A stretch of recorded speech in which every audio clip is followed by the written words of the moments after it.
acheter. Alors, il va choisir... Attends, est-ce qu'il va choisir Iker Casillas?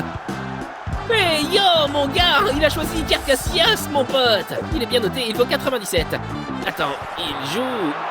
Milieu de terrain, Casillas n'a pas de carte de gardien de plus de 90 que je peux acheter. Donc Casillas noté 90 rejoint l'équipe au poste de gardien. Le gardien est ajouté à l'équipe, il reste 10 joueurs à choisir, et même un banc de remplaçants. Mais j'ai oublié de préciser qu'une fois que l'équipe de rêve de Lamine sera choisie, je jouerai un match en ligne.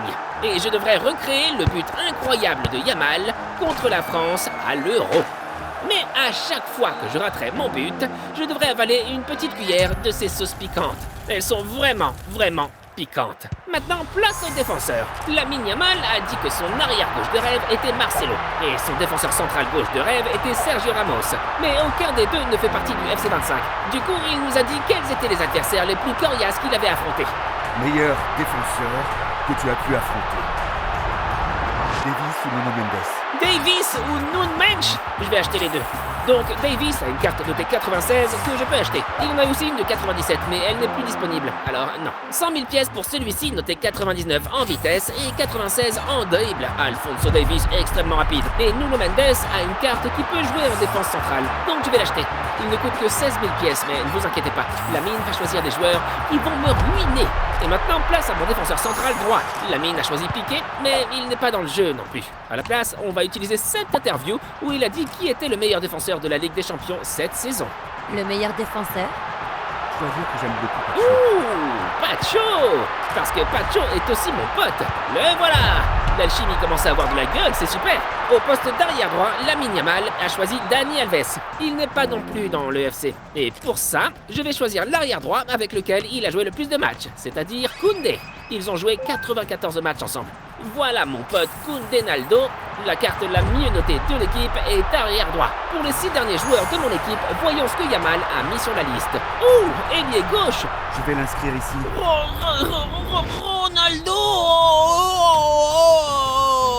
Il n'a pas précisé R9 ou CR7, mais je suppose CR7 parce qu'il l'a mis ailier gauche. Frère, tu es censé ajouter à Ronaldo à la fin. Je veux dire, pour toi, j'achète Ronaldo. Il a une carte notée 99, c'est complètement hallucinant. Oh mon Dieu, il vaut 7 millions de pièces. Vous vous souvenez quand j'ai dit que ce n'était pas encore très cher? Eh bien là, je suis sur le point d'acheter une carte à 6,5 millions de pièces et c'est dingue! 95 en vitesse, 99 en tir, 98 en dribble. Cristiano Ronaldo arrive. Malheureusement, il ne peut pas jouer ailier gauche, alors je vais devoir changer de formation. L'équipe est notée 75 et il reste encore 5 joueurs. Voyons voir qui Yamal choisira ensuite. Neymar!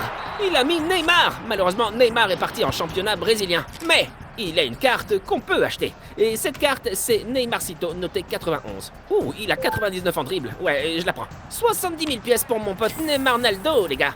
Boum! Il me reste encore 4 postes, un banc et un match à jouer. Il est sur le point de mettre Messi, n'est-ce pas? Oh mon Dieu, Messi est noté 99, mec.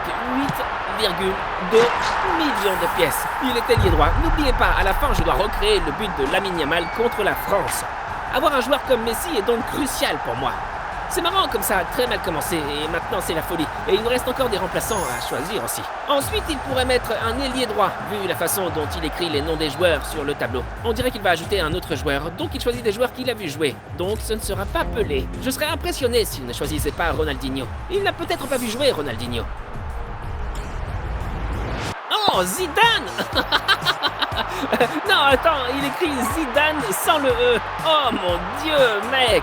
Yo, ne laissez jamais ce type créer une équipe, les gars. Comment tu peux ne pas savoir un truc aussi basique, gros? Pour une raison que j'ignore, la carte la mieux notée de Zidane est celle à 96.